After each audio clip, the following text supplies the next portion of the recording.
Just take these pills and makes it better, but withdrawals will make you seize up and tweak. You gotta buy it every month. We change the brand, it's more expensive this week. I'll hold my chin up, keep this grin up like my mother. She can worry like me. But if I have you, life is worth it. Love is more than a contagious disease. I think of you, I think of me, a family. Is this another pipe dream? But if these dreams mean anything, I'm gonna think whatever I want to think.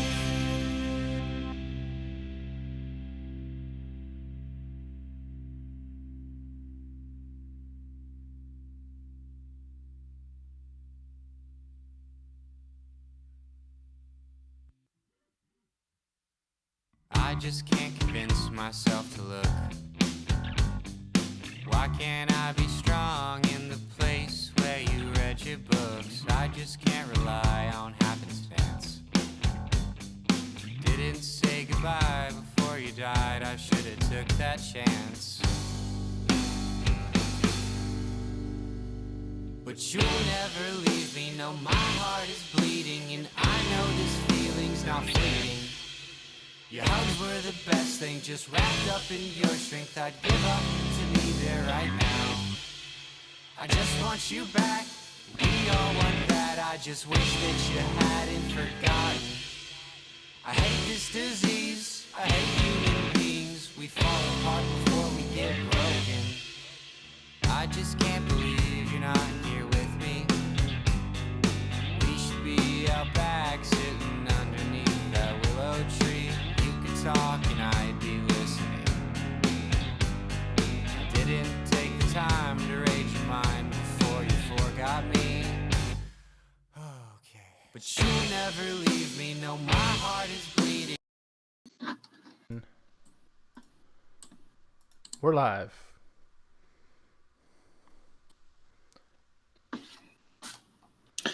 Welcome, everybody, to this week's edition, this special edition of SchuBros Unfiltered. You've got myself, Ross, here, along with my brother, Kyle. Howdy, y'all. How are y'all doing tonight? And today, we are also joined by two, not just one, but two guests. We've got somebody sitting in with Kyle over on his side, so let's get a howdy over there.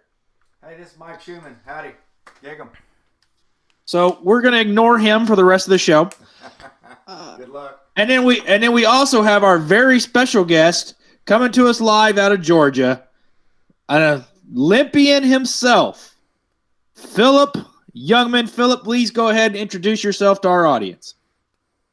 Hello, my name is Specialist Phillip Jungman of the U.S. Army. I'm in the Army Marksmanship Unit. I've been shooting shotguns for 16 years, going on 17 now, and just recently won my spot to compete in Tokyo in 2020. And congratulations, by the way.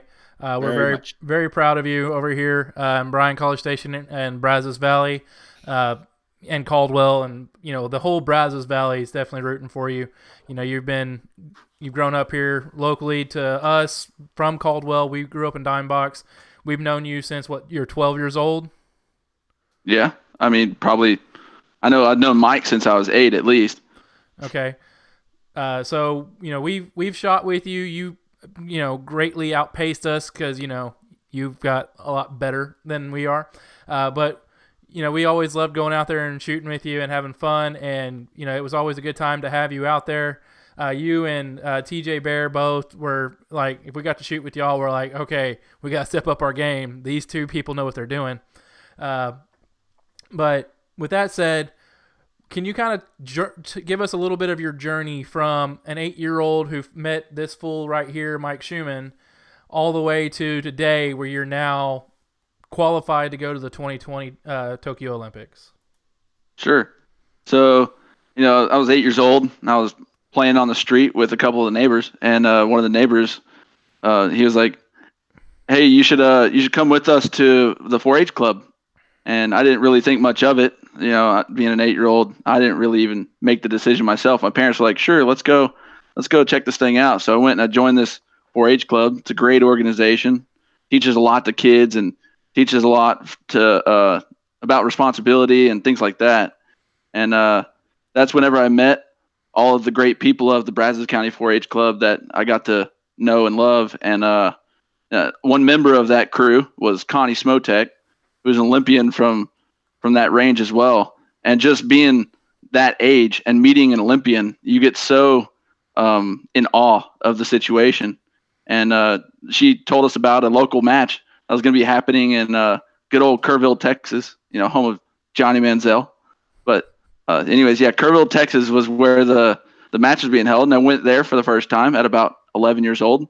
And just the amount of people of great significance that were at that match in particular, several Olympians, the soon to be, wasn't at the time since it was 2007, but the 2008 Olympic gold medalist, Vincent Hancock, who turned around and won again in 2012, getting to know him steadily along the way. And now I get to be on his team whenever I go to Tokyo. So I guess that was the path, was through 4-H. So now you're a member of the Army Marksmanship Unit, which is a fairly prestigious unit to get to be a part of. It's not easy to get to be where you are, being a part of that. So could you explain to everybody that's listening, like what the Army Marksmanship Unit is, what they do, and then what was your path to becoming a member of that unit? Yeah, so this unit is so specific and so special to what they do that they don't really just let anybody in. There's only about 80-something people that are in the military in this unit, and I had the pleasure of being one of those. What the unit does in particular, they do 4 things. They compete in national and international matches so that they can build a brand for themselves to then do the second thing, which is advertise and recruit.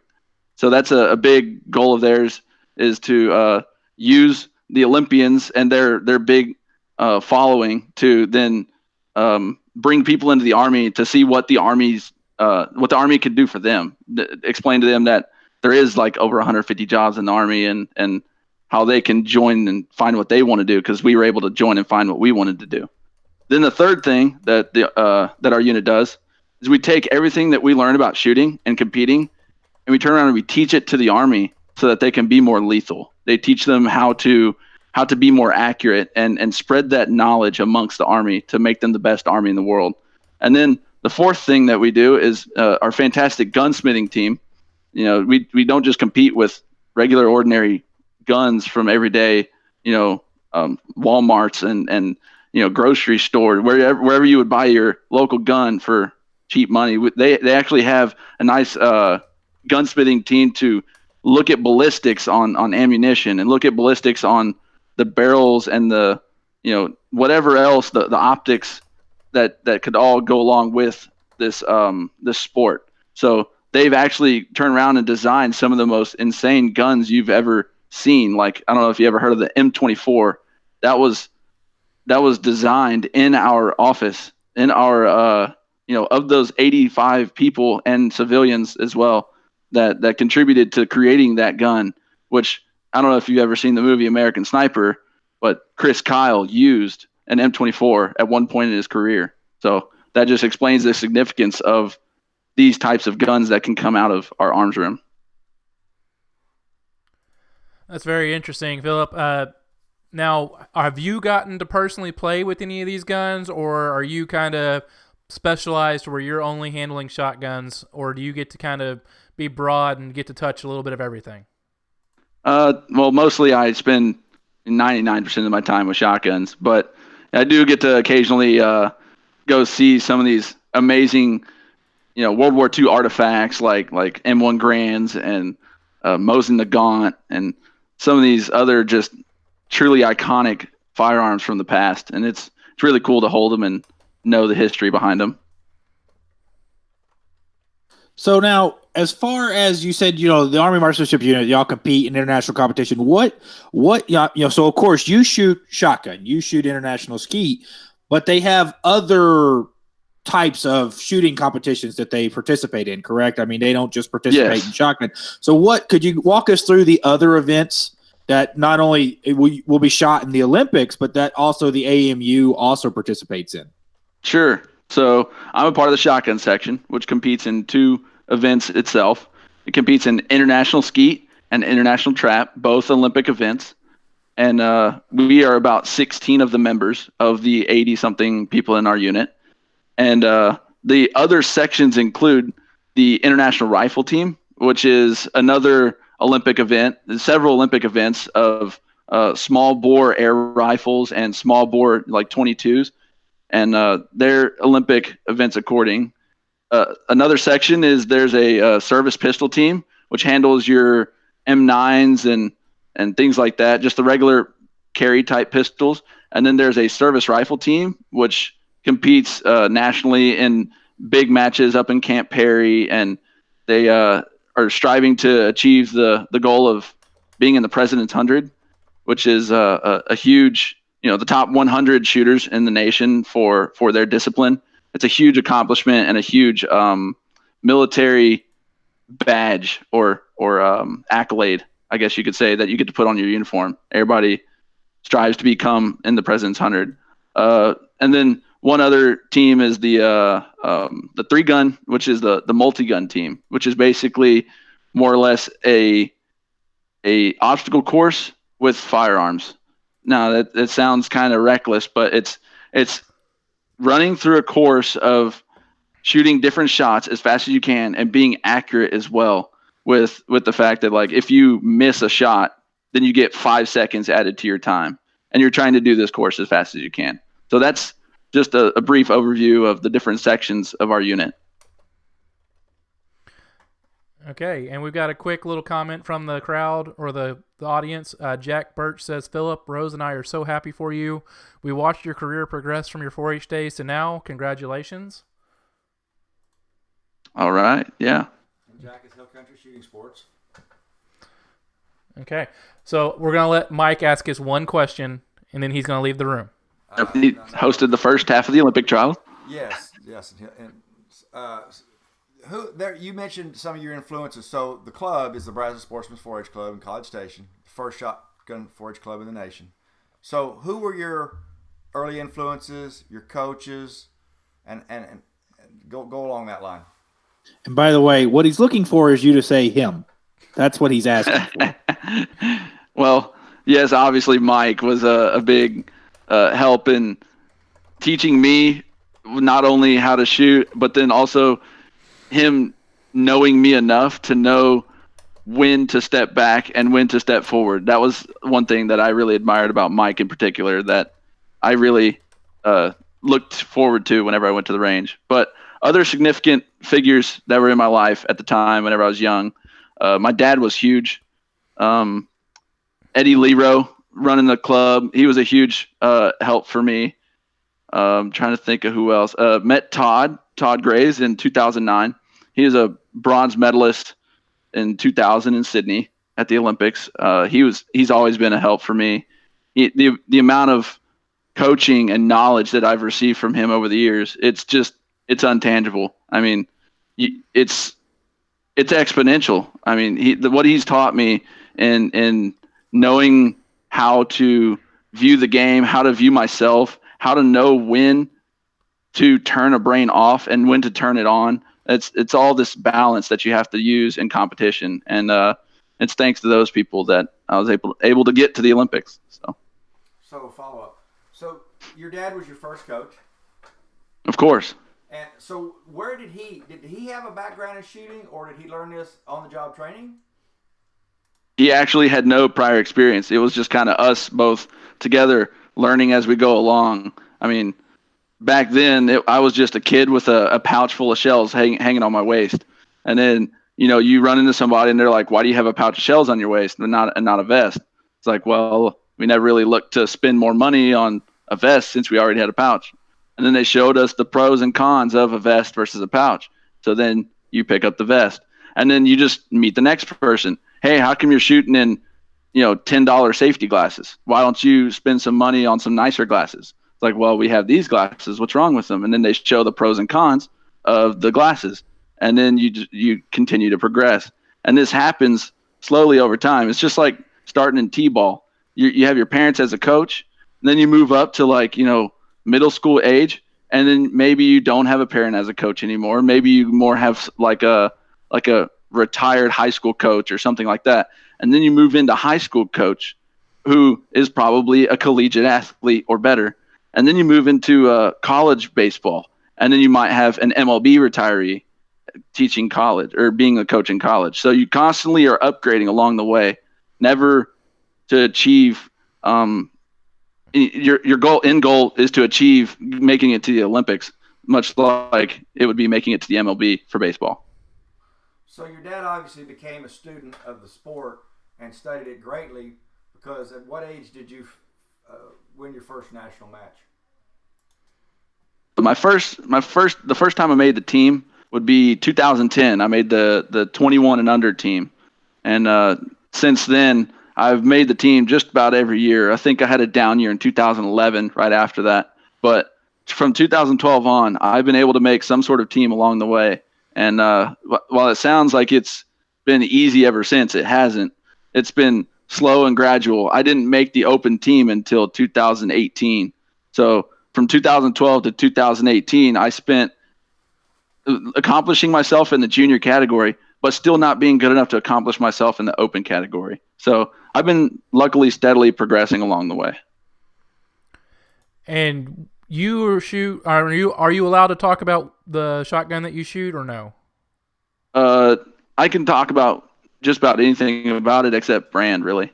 Okay, so you have a very specialized shotgun that someone donated to you for use, or did you have to buy it? Well, the shotgun I use, first off, is it's a 12 gauge. It's I shoot 7/8 ounce loads through it, more or less. We have really no particular things about the gun that really help us to accomplish our goal of shooting, other than the fact that it has to be fitted to me. So yes, I do have custom fitting in the gun, but I don't really have anything about the gun that's overly crazy, like pistol grips or things like that. It's just normal, ordinary gun like you'd see on the shelf. No pistol whips, huh? Okay, No. So now, lately, okay, so you started shooting, and Kyle and I, so to give a little bit of the backstory, kind of like what you did, our, dad, Mike, sitting over there, he found that Boswell shooting range out in Brazos County, just kind of by accident, really. We were members of 4-H in our home county. We did it for, showing animals and other things, but we didn't really do 4-H because of that. We didn't even really knew that existed. We knew there was a rifle club in our hometown, but that kind of fell apart pretty quickly. And then our dad, Mike, over there, he found the shotgun club out of Brazos County, and we had a very similar experience to what you did. We got there, and everybody was so nice. All the people involved just, wanted us to be there. They didn't treat us poorly. They didn't laugh at us when we showed up with the wrong equipment or not knowing how to shoot the different sports. And, just like you, we had Miss Connie, who was more than willing to coach young kids and how to shoot, which was super nice.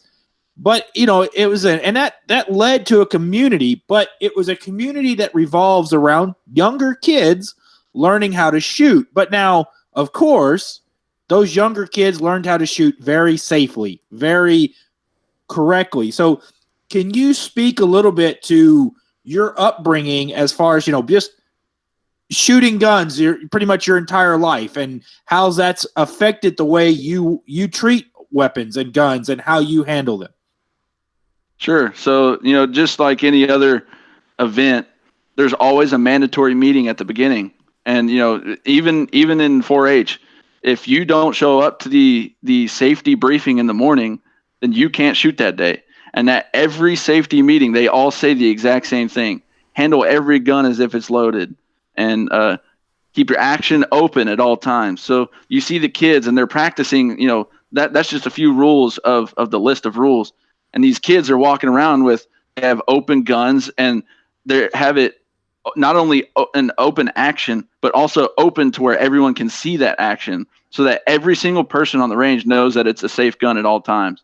And these are 8-year-old kids that are so responsible, and it's been drilled into their heads so many times on how to handle a gun that it becomes a normal to them. So they're raised in an environment where it's now encouraged, and it's no longer discouraged or made fun of that you're not being safe about a gun. So with that positive reinforced environment where every safety concern is always taken accounted for, it's nice, and it's welcoming, and it's better for new people to join because they feel comfortable as well on the range. Okay. Now, earlier you said there was 3 sports that the U.S. competes in for the Olympics. You said international skeet, international trap, and I'm sorry, what was the third one again?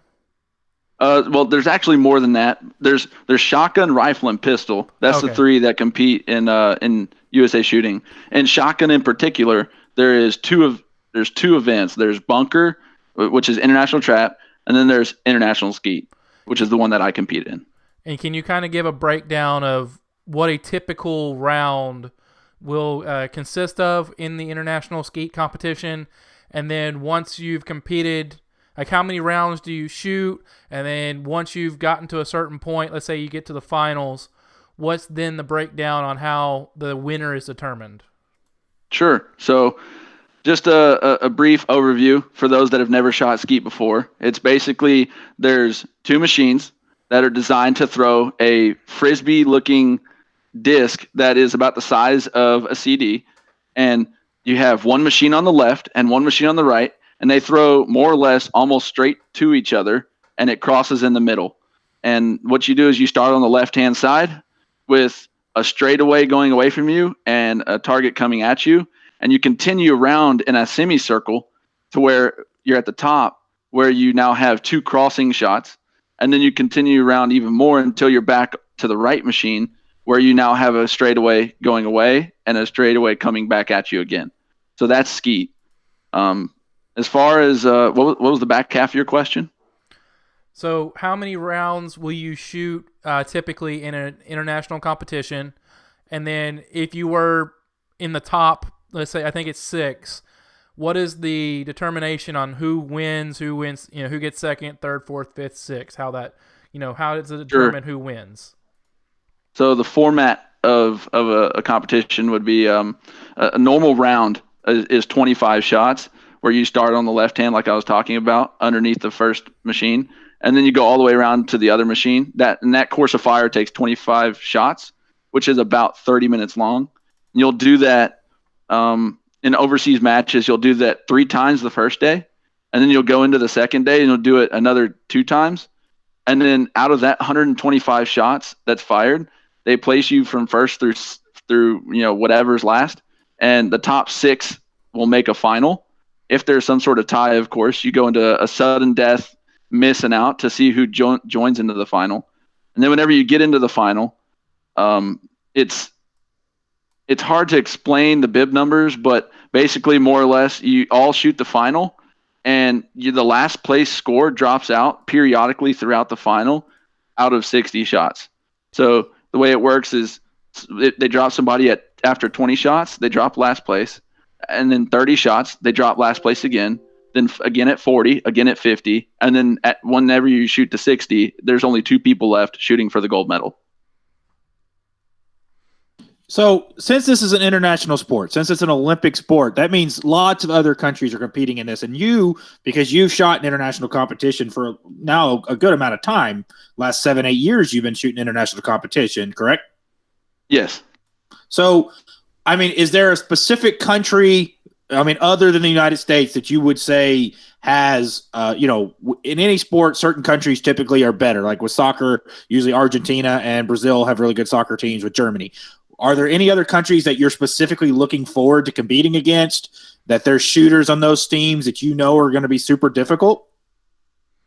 Well, in particular, you're growing up and you're a huge fan of the sport that you're competing in, so you watch the best of the best in that sport to kind of, see what they do, see if you can pick anything up, just to kind of admire what they do, which, yes, that's always been America to me and the big Olympians from our country, but also, if you ever watch the big streams and YouTube videos of the other countries, you see people like Svensson and all the names. The Italian team is strong. The Norwegian team is strong. The Swedish team is strong. Cyprus has a good few. I mean, the countries of great shooters, they just go on, and it's cool to watch them in the Olympics and say that I'm going to be competing against them now. It's a little bit of like it's kind of scary. I'm not going to lie to you, knowing that these people that I've been following for my whole life I'm now competing against. But at the same time, it's like a hunger that, hey, I'm now capable of taking them down, and I wonder if I can do it. Okay, so I found a graphic of what the international skeet field looks like with the stations. So I'm kind of just going to give a real quick rundown for the audience. You have the high house on the left-hand side. You have the low house on the right-hand side. You have stations 1 through 7 around the perimeter, and then you have station 8 in the middle. At station 1, how many targets do you shoot? 3. What houses do you shoot?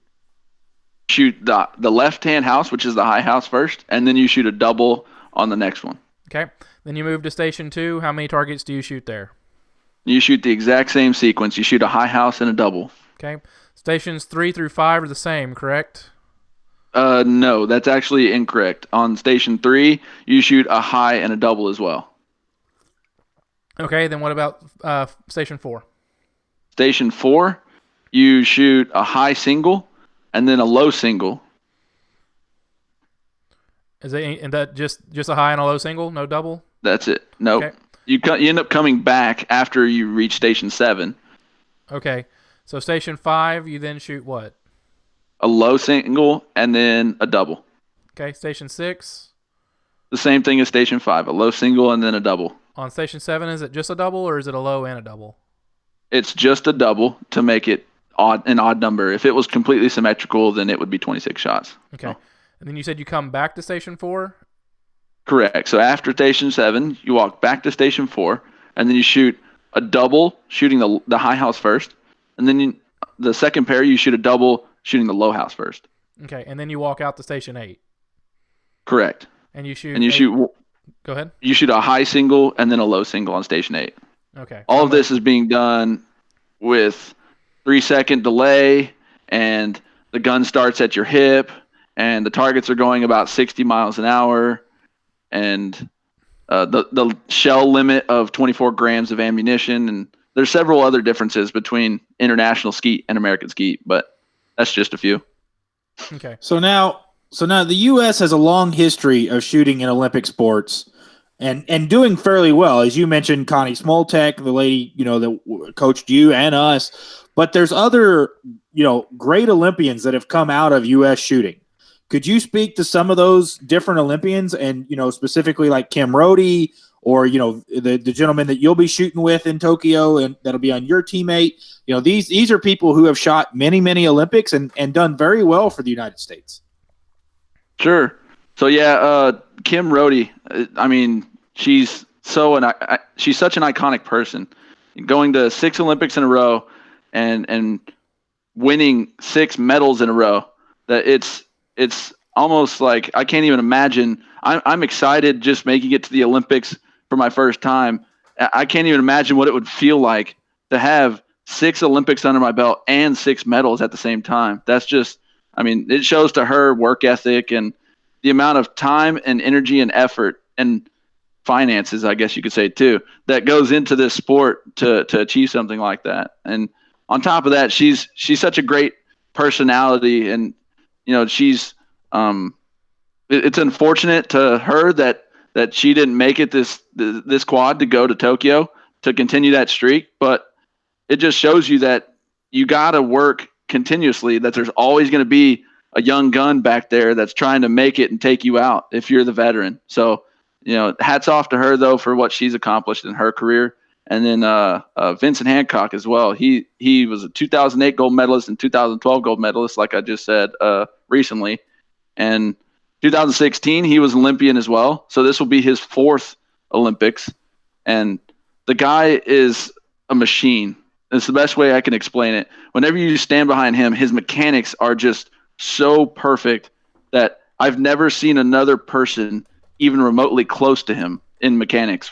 The guy, whenever he shoots, it's just like he turns every target inside out. He just doesn't miss, and it's kind of discouraging with how he shoots and shooting behind him to have to compete against him, because you know that you're going to have to be so perfect to beat him that you can't really even look at it like that. You have to actually look at it like, okay, I'm going to do the best I can, and then we'll see where we're at the end. So two great names that you just put out. It's so nice to shoot against such good people, and hats off to both of them. Now, what about the rest of your teammates? Because this Olympics, again, this is a male and female sport, so you do have a female team going as well as then teammates in U.S. shooting that will be shooting these other events. Can you tell us about any of your other teammates, or are we still waiting on some trials to decide? Sure. So in shotgun, all of the teams have been selected. The rifle teams have been postponed due to this whole quarantine issue that's going on in the United States. But as far as shotgun team members, one of the members that I shoot with every day, Amber English, she's a first lieutenant with us in the marksmanship unit. She's a great shot. She's won several medals. I know she won a medal in Korea in the last year or two, and she won a medal in Finland in the last year or two, and she made the Olympic team with Austin Smith, who is a young girl from Dallas-Fort Worth area. She's also making her first Olympic debut. So both of them knocking the Kim Rohde, who I just glorified recently, out of the mix. And that just speaks to how good of shooters these two are that are going to be on the team with me. I just spoke about Vincent Hancock, so that's the other skeet shooter. As far as the 4 trap shooters, I don't really spend as much time with the trap shooters just because their event is held at different times than mine. But let's see, it's Derek Mine, who's an iconic sporting clay shooter. Brian Burrows, who is a long-time bunker shooter. I've met him a time or two at different international matches, but again, I don't really talk to him all that much just because we don't run into the same people. I'm trying to remember the girls. I think it's Kaylee Browning, and I can't remember who the other one is, but I really don't, like I said, I don't spend much time with them. So. Okay, and then in the 2016 Olympics, you were actually the first runner-up, correct? You were the alternate that got to go. If something were to have happened to Vincent or Frank Thompson, you would have been the next in line to go? That's correct. Yes, I was the alternate for Rio in 2016. That was kind of upsetting. You train the whole time, and you spend 4 years leading up to one specific event to happen. And whenever you miss it by such a short margin like I did, it crushes you. But you come back, and it's just like any other injury, I guess. You grow from it, and you recover, and then you actually use it as fuel. So then for the next 4 years, I fed off of that, and that's what really pushed me to make my first open teams, and that's what pushed me to make all these different world championship teams, and to finally get in the top 10 like I did at world championships, and to make it to the Olympics like I did just now. And in 2016, you were runner-up to Vincent Hancock and, like I said, Frank Thompson, correct? Yes, that's correct. And he was very close to qualifying again this time, but 2016, you missed out by how many birds? I think it was 3 in the end. And then this go around, how many birds did you beat him or the third place shooter by? I think I was able to get it by 4 targets this time. So very, very slim margins both times. Yes, whenever you're talking about 500 total shots plus an extra 60 from a final, so 560 shots plus another 3 bonus points possible from an earlier bonus point opportunity. So a total of 563 total targets is what my opportunities were. And I finished with a 537.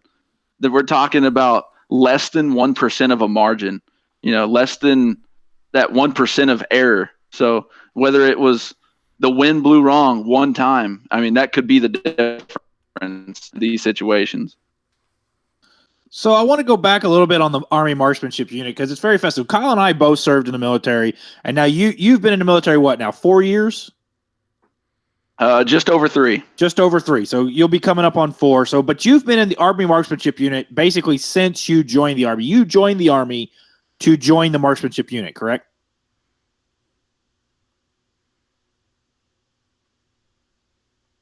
Did we lose Phillip? Infantry. Oh, hello, can you hear me? Yeah, we can. I got you now. So I joined the military to join the infantry. I went through infantry basic training and infantry OSIT, which is a one-station unit training. So I did my 14 weeks at Fort Benning, where I went through my initial trainings. And then where the contract that I signed came into effect was a special assignment to the Army Marksmanship Unit. So in a way, you are correct. But I am an infantry unit if they decide to ever kick me out of the unit for some reason. Let's say I end up to where I stop performing well, or other circumstances which may validate the fact that they kick me out, then I could, which would be the fallback, I guess you could say. But yes, I am solely at the Army Marksmanship Unit now. So could you? I mean, how did you come to get that assignment? Is it just because of your shooting as a kid and how well you had performed, or was there a tryout that you had to do? Because I know, like for Kyle and I being in the military, there were shooting events, but we weren't really part of that. So is it somewhere like once a year, if somebody wanted to try out, they could come up and they could try out for the Army Marksmanship Unit? How does that all work out? So in my specific circumstance, like I said, I started in 4-H, and then I met Connie Smotek, who pushed me to USA Shooting, which selects the Olympians from the United States. And while competing at USA matches, I was approached by the Army Marksmanship Unit as a potential hire. They came to me, and we sat down and had several conversations about what my opportunities were and all the different things that the Army would be able to give as an incentive for me to join them. And it was a huge thing that I wanted to accomplish, because they were always the ones that I was trying to beat. Whenever you go to the matches, they were the ones at the top of the leaderboard, and it's so tough facing a group of people that are just all good. And if you can't beat them, you join them. So that's what I did. So you did join the Army Marksmanship Unit due to the fact that you did not make the 2016 Olympics. Is that what you're trying to say? Not in like direct relationship to the fact that I didn't make the Olympic team. I think even if I did make the Olympic team, I still would have joined. Just there's no financial end in shooting where you can shoot as a final career. Like in other sports, you have the MLB and the NBA and the NFL. In my sport, there is no end goal other than an Olympic medal, which is quite fascinating, but there is no end goal financial wise of being good enough to make it your job unless you join the United States Army Marksmanship Unit. So that was one of my goals as well throughout time, was to try and be good enough to join. So whenever they approached me, it was of course a yes. So I'm sorry, you broke up right there at the end. What was it? It was always a goal of mine to join the Army Marksmanship Unit because it's financially like the end goal. So whenever they approached me, it was of course a yes. Okay. With that said, you mentioned earlier that one of the female shooters that you're shooting with that's going to be going in international skeet as well is a first lieutenant, whereas you're a specialist. Is there Correct. a prohibition for males to be officers, or is it just, they approached you before you had finished college, so at that time you joined as an enlisted person, whereas they approached her after college, so then she was able to come in as an officer? So there's actually, the way I see it, there's 2 avenues in the military to being a a top level shooter. One is to do like I did and join as an enlisted person and join the Army Marksmanship Unit like I did to be a shooter. Whereas what she did was she went through a program in the Army called WCAP, which is the World Class Athlete Program. And that program is designed for people to compete in all sports. It's not just shooting specific like mine is. So whether it be wrestling or track and field or equestrian or whatever sports that are out there, you could even go into, baseball, football, basketball as well. And you can be in the WCAP program, the World Class Athlete Program, but they offer the opportunity to be an officer. They offer enlisted, but they also offer an officer role, and that's what she did to get to our unit. She went through the World Class Athlete Program, so that's how that was her path. So, as far as like other soldiers who are currently in the Army, if they wanted an opportunity to try to make, of course, it's not just every shooter gets to be on this team. It's the best of the best of the best shooters in the nation are on the Army Marksmanship team. So if there was a soldier in the Army right now who thought he had a chance, is there a path for them to get into that unit, or is that kind of you need to be approached and selected? I would say it's more you need to be approached and selected. It is a good base that you would be competing against us and be able to stand side by side with us and show us up is the best way to explain it. You need to be equally as good as we are in order to join, obviously. So like maybe going out and earning some sort of President's 100 tab, like I previously said, or coming out to a USA shooting match and making a U.S. team of some kind. That would be easy tickets into the unit, at least to get talked to. Okay. So for those who don't know, I want to just hit on the President's 100 tab. President's 100 in any of the different disciplines the United States Army shoots in, whether that be rifle, pistol, grenade, machine gun, or shotgun, you can go out and shoot in a competition that makes you eligible to be what President's 100. In the olden days, this was seen as the 100 people who would be the defenders of the president, the best shooters, so they would stand in defense of the president, direct defense of the president. Now it's more of an honorary title because, of course, we have the Secret Service. But once you get this tab, it's like a tab that the Rangers wear, the Sappers wear, the Special Forces wear. It's the same type of tab that you get to wear on your sleeve and identify yourself as being a member of this. And then each state has, in the National Guard, has the Governor's 20, which fills the same purpose, but is slightly different. So just for those who aren't fully aware of what the President's 100 is, it is a prestigious award for people who are great shooters, and they get to wear that award for the rest of their career and stand out amongst their peers.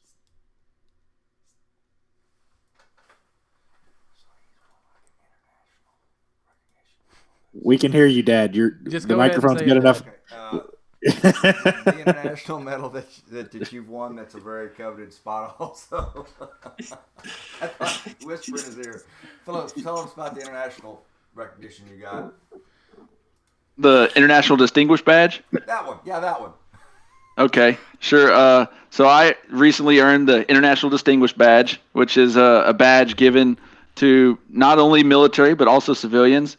They have a specific criteria of what you need to accomplish in order to earn this badge, and the amount of people that accomplish that criteria on a yearly basis is somewhere around the number of 5 a year.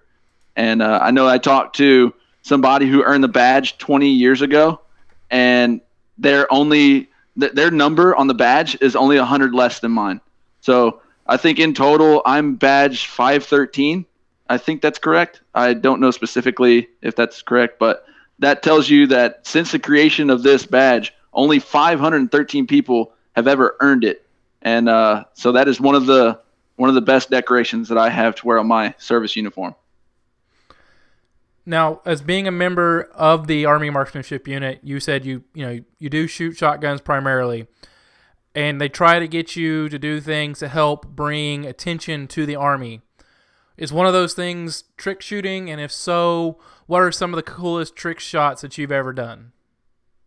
Yeah, so we actually have a huge trick shooting demo, which is about a 20 to 25 minute skit that we put together where the gun never touches our shoulder. And we go through and for 20 to 25 minutes, we shoot different positions, whether it's from the hip, over the head, behind the back, between the legs. Very similar to something like the Harlem Globetrotters and what they do with their skit. We actually use it as a recruiting tool. We go around to different things like maybe the Houston Livestock Show and Rodeo, or to SHOT Show, or the Army All-American Bowl, which is a huge football event. We go to things like that, and we're able to showcase our skills to the public and able to connect with them better because of it. So, yeah, we do a lot of trick shooting. I guess you asked about the best trick shot. I would say one of my favorite trick shots is we actually accomplished hitting 8 shots from the hip before they hit the ground, which I thought was pretty impressive. The world record for targets hit before they hit the ground is, I think, 13 by Tom Knapp, but that was from the shoulder, and we were able to hit 8 from the hip one day just messing around outside. So that was a lot of fun. Now let's clarify, guys. This is a trained professional who has been trained in handling shotguns for years and years and years. Please do not go out and try this at home. Okay? Yes, that's a huge no-no.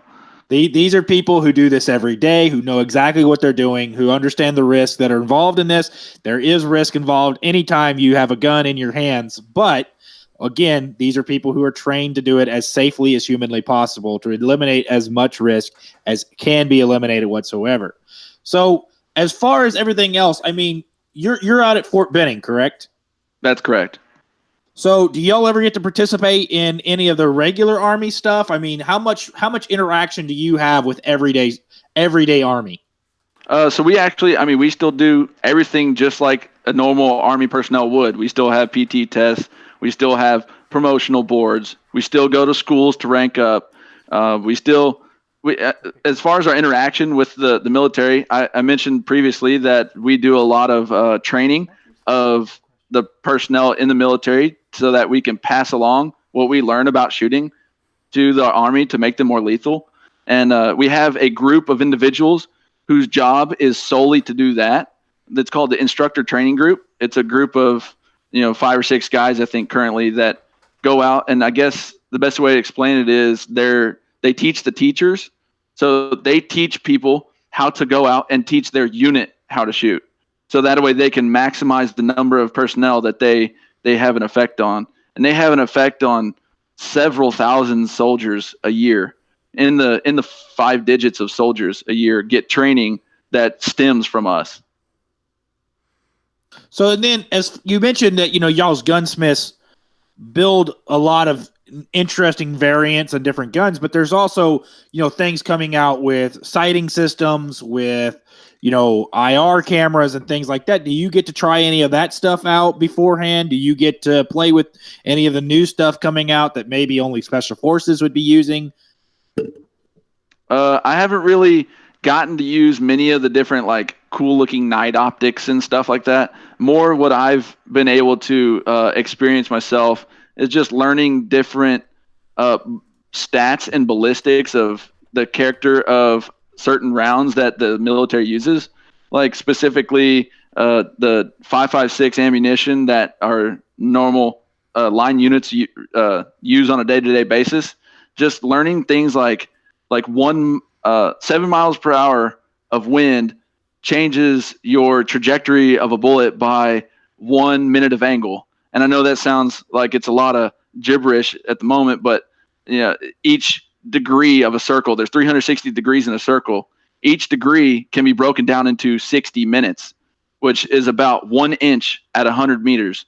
And just learning that 7 miles per hour of wind will move it 1 inch at 100 meters, and being able to calculate that and then add more distance to it. Like, what does that mean at 400 meters and things like that? It's kind of cool to learn the different ballistics and the math calculations that you can do to hit your targets. So I got one for you. In the course of a year, tell people about the competitions that you go to through USA Shooting and how those qualify you for World Cup events and where you've gone, and particularly if you go to Tokyo, how many days you'll be in Tokyo to prepare for the match, and as you go around the world, some of the matches you've been to, a little bit about how that goes. So every year, there is internationally 4 World Cups and 1 World Championships, and the way we qualify for those is through different selection processes inside the United States with our own selection procedures. So USA Shooting holds several matches a year that you can attend, and they usually choose 2 of those to add together to see who goes to these next level international matches. And they only are able to take 3 at a time to compete in each discipline. So I guess the path to get there is you have to go to a selection match inside the United States, place in the top 3 whenever you combine 2 of those matches together, and then you can attend some of these other countries that are hosting these matches. Some of the countries that I've gone to recently would include the United Arab Emirates, Italy, before the whole coronavirus thing, Italy, of course. Korea 3 times in the last 2 years. And that's a couple of my recent trips overseas. Talk about the Pan American Games. I don't think he wants to talk about the Pan American Games, man. Hey, man, everybody has a good day, and it may be a good day and a bad day in the same day. It's just the way it works. But, yeah, so the Pan American Games was it's currently my biggest accomplishment prior to making the Olympic team. The Pan American Games is basically an Olympics between only North and South America. And it was a huge match to attend because they do the whole thing of bringing all sports together and competing in one location. So like whenever I go to the World Championships, it is only a shooting World Championships. It is not combined with gymnastics and wrestling and weightlifting and all these other sports that would be involved in Olympic events. So whenever I went to the Pan American Games, it was kind of cool to stay in the, I guess you could call it the Pan American Village, and stay with all these athletes and just talk with them about their path to get to the Pan American Games and the different things they do to be the best that they are in their sports. So that was quite an experience. So how did you do? Oh, I placed 4th, which sounds great. I had a bad day in the final. I had kind of a crumble myself. I was very unhappy with the way I performed in the final, but I actually, because of that, used that to then learn from, and I was able to prepare myself even more for the first half of the Olympic trials, where I shot probably one of the best matches of my entire life. So thanks to my creator at the Pan American Games, I was able to then transition that into one of the best matches of my life. So, of course, Kyle and I are giving him a little bit of a hard time that he took 4th, because remember, from Ricky Bobby, if you're not first, you're last. But he still shot better than either one of us could have ever imagined to do. So we'll give him credit for it when he can get it. So now, Olympics opening ceremony, walking in. You're going to be part of that team. You're going to get to represent your country, be in the USA tracksuit. So a couple years ago, I think in 2016, we saw one of the Pacific Island countries. Their representative walked in shirtless, all oiled up, 6-pack abs. Oh my. Are we expecting to see that? Because you are in the Army. I mean, there should be some abdominals there, right? No, I don't think I'm going to be quite that extravagant in my entrance. But yes, I will be a part of that. I don't know, probably 600 to 700 personnel that come in with the United States, and I hopefully will be on TV and get to say hi to my mom as I'm waving to the crowd. So will that be the only time you get on TV?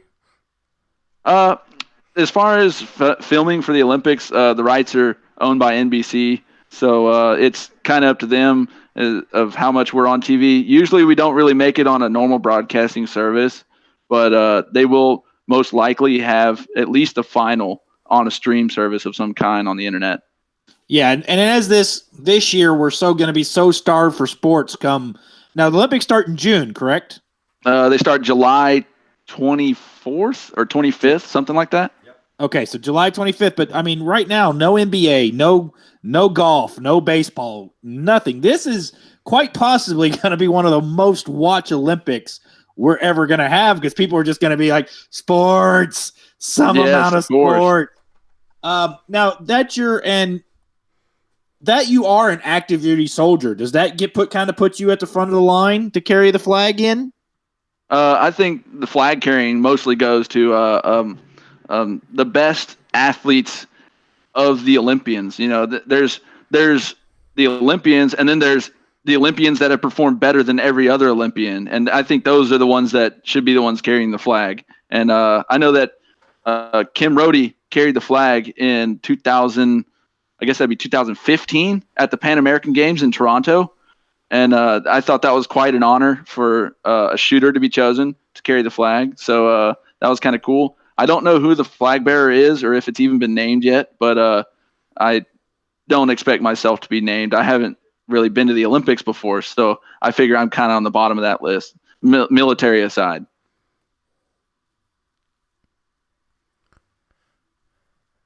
Now, Philip, what is the one thing you are personally looking forward to the most when it comes to going to Tokyo?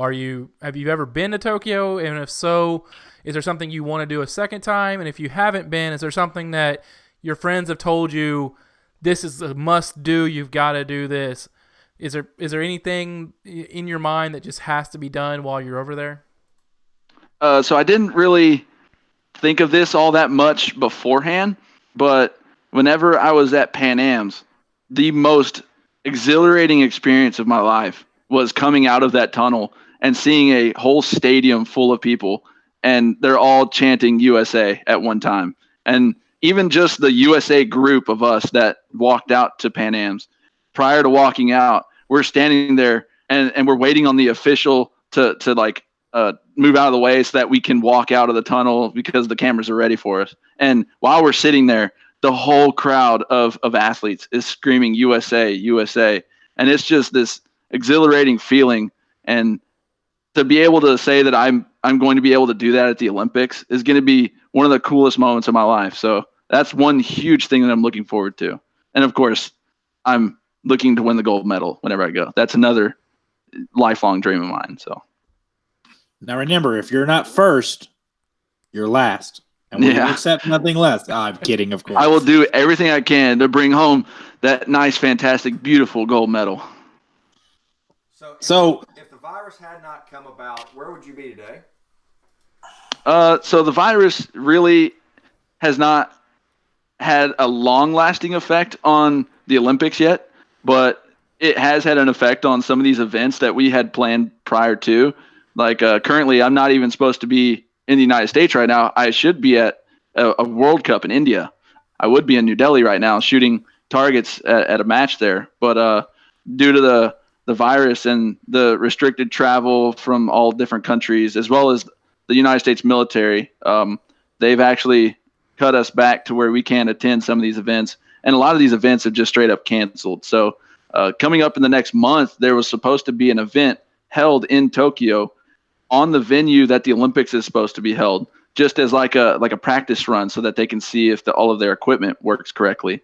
And it's a huge opportunity for athletes to attend so that they can experience the range and kind of get some practice. There's a big variance whenever you attend different ranges on different backgrounds, and it makes the targets look differently. So it's a huge advantage to have gone to a location and seen what it's like to shoot in that spot and get that feeling of how to break those targets. So, but it's unfortunate. All of this has been canceled. So we're kind of just in a holding pattern, still heading strong with the Olympics, still being on as planned. And, if they were to cancel it, then, it's something that I would have to respect the people above and their decision to cancel. It's something that is not my decision to make. And it's their decision of the health of the athletes, and we're just trying to keep, well, not only the athletes, the officials and all of the volunteers that are at the Olympics, as well as the crowd of fans. And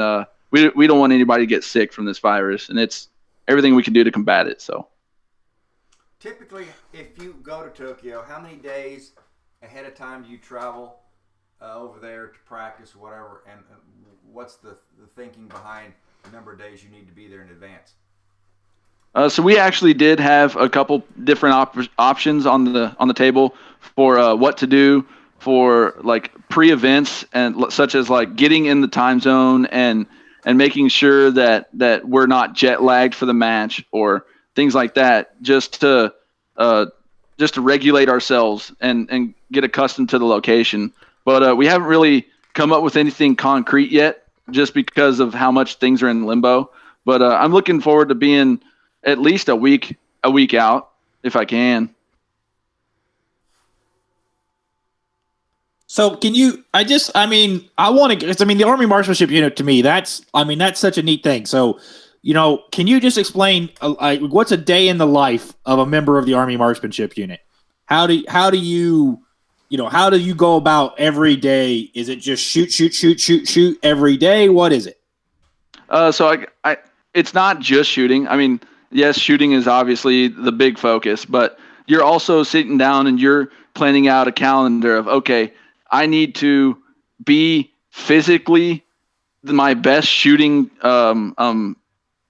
fit, I guess you could call it, my best shooting capabilities by a certain day, and you mark that day on the calendar, which is the start of an event. Let's say it's the Olympics, and I'm going to draw like a circle on that specific day. I need to be ready by that day. So then I start going backwards. Okay, what days can I train? And I build in those days into my calendar of, this is a day that I want to train, and then this is a day that I specifically do not want to train because I want to take a break. And building breaks in your time is huge whenever it comes to things like this. So as far as a typical day at the range, you go to the range and you sit down and you do a lot of your paperwork as far as like different mandatory trainings that the military may have, whether it's, some sort of safety precaution that they're taking, or preparing yourself physically for like an preparing yourself physically for a fitness test for the military. I do that in the morning. Army Physical Fitness Test is APFT, yes. Is what he meant. Military is very big on acronyms, and I'm trying not to use them. But anyway, so yes, in the mornings, you sit down, you do mandatory trainings, you're doing your physical fitness, and then around 10 o'clock, you shoot, then you go to lunch, then you come in the afternoon and you shoot a little bit more, and then you sit down afterwards and you record how you did, and you record where you need to work on and things like that you could progress. You have to keep a record of these things so that if you ever feel like you need to go back to your records and look at something you were doing wrong, and then you figured out how to fix it, you could use that fix again in the future.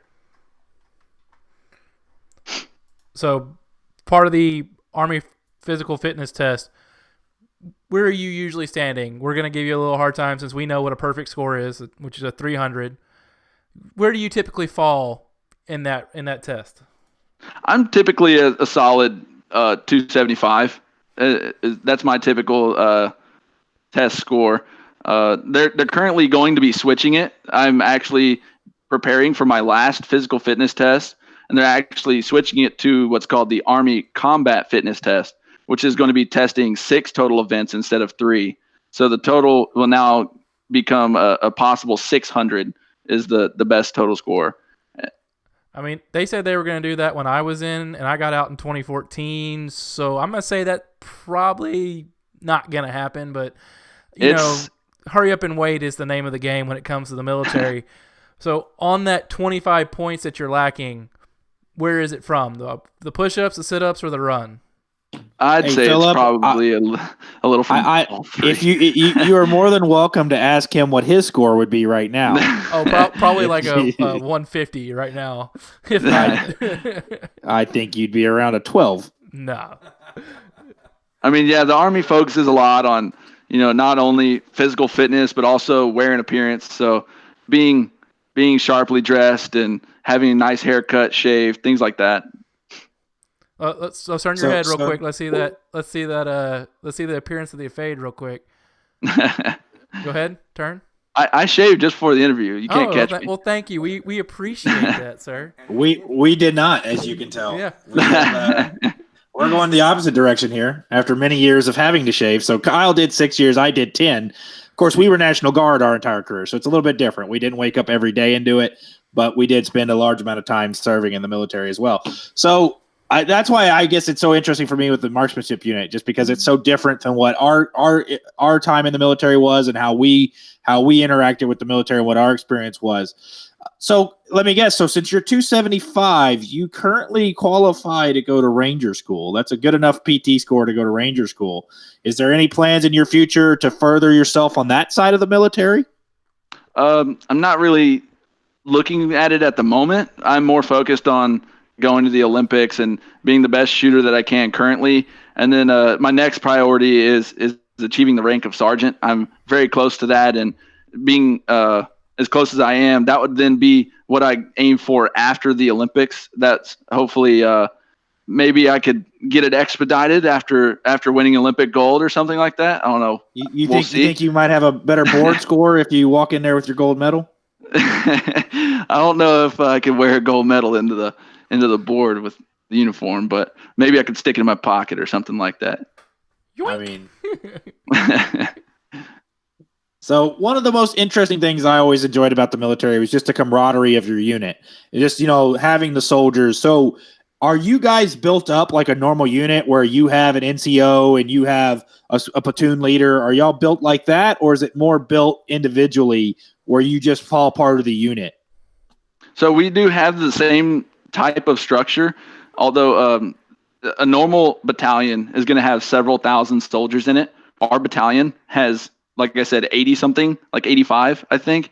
And we are split into 6 groups of about 15 or 16.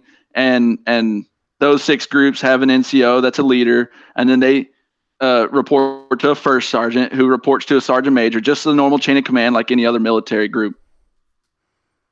How many other Olympians are on the shotgun side? So I think currently there are 3. I think it's 3 Olympians. One of them is an Olympic gold medalist from 2008, Glenn Eller.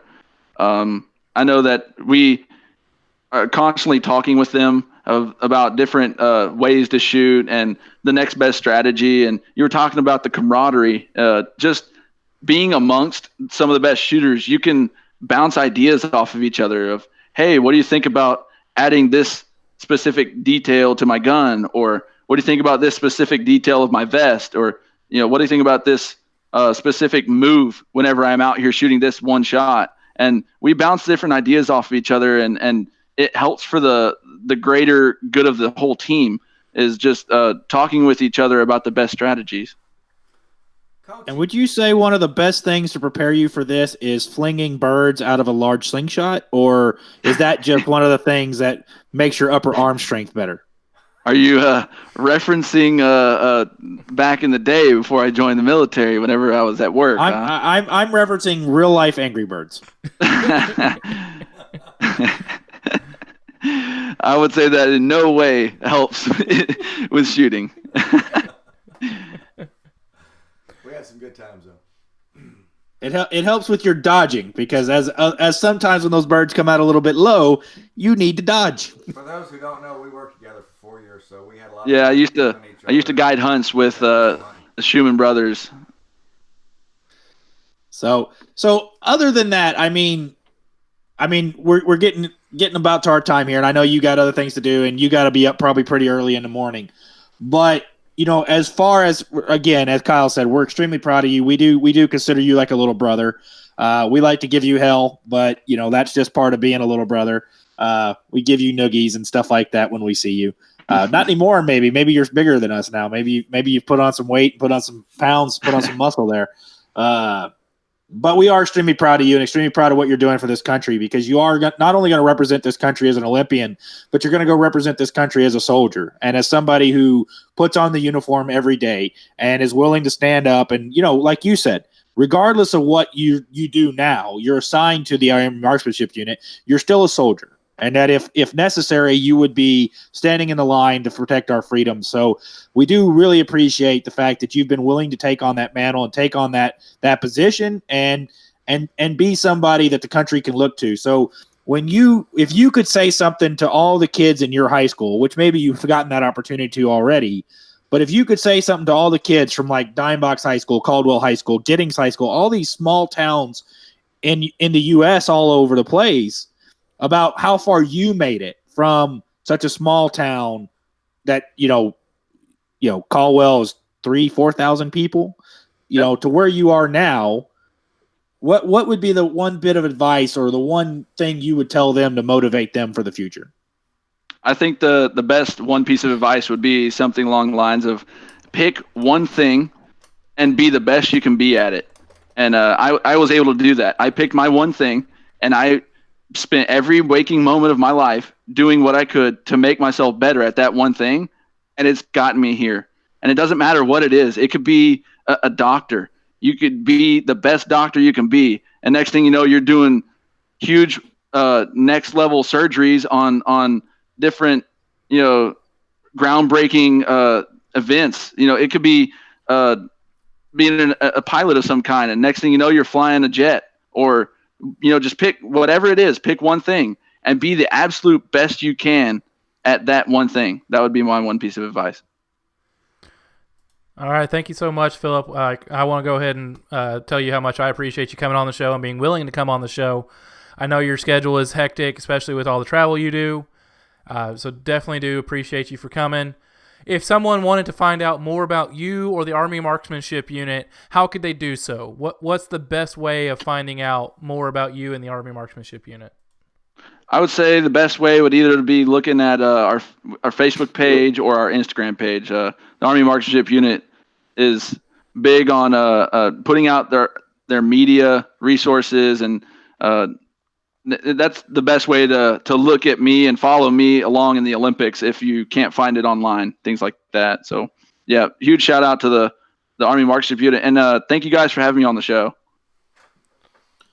Well, thank you for coming on, and thank you for being a part of it. I'm not going to let Dad talk anymore because we'll never get done with this. So thank you so much for coming on. Thank you for being a part of it. For all of you that are new listeners to us that have come in from either, the Army Marksmanship Unit, Yatsasal, or whatever other vision that you saw to come in, make sure you like and subscribe to our channel. Make sure you're putting all notifications. We will be giving updates in our future episodes as we get news from Phillip about what's going on in the Olympics, whether there's going to be any postponements, what days the events will actually be taking place. And then, of course, we'll revel in his glory or we'll mock his defeat. One of the two, whichever happens. He'll be an Olympian. It will be glory. Olympian, no matter what. And those support systems that support him to let him do what he does. Phillip. What's that? Sorry. Take a moment to have a little shout out to those people who support you every day. The people that are important to you and your family. Sure. So I just want to give a shout out first off to the wife, Rebecca. She's been helping me along the way. Huge shout out to my family, my parents, my brothers, my coach, Todd Graves, who I spoke of earlier in the show, and the Army Marksmanship Unit for giving me the opportunity to be a part of such a specialized group of people and strive for such big goals. And that's how I was able to accomplish the goals that I had set whenever I was a kid. So thanks to those people for sure. Well, I know the whole state of Texas is pulling for you. Texas 4-H is as proud as they can be of you. We just love to see kids that come up as 8-year-olds and take their dream all the way to the top. So proud of you. Thank you.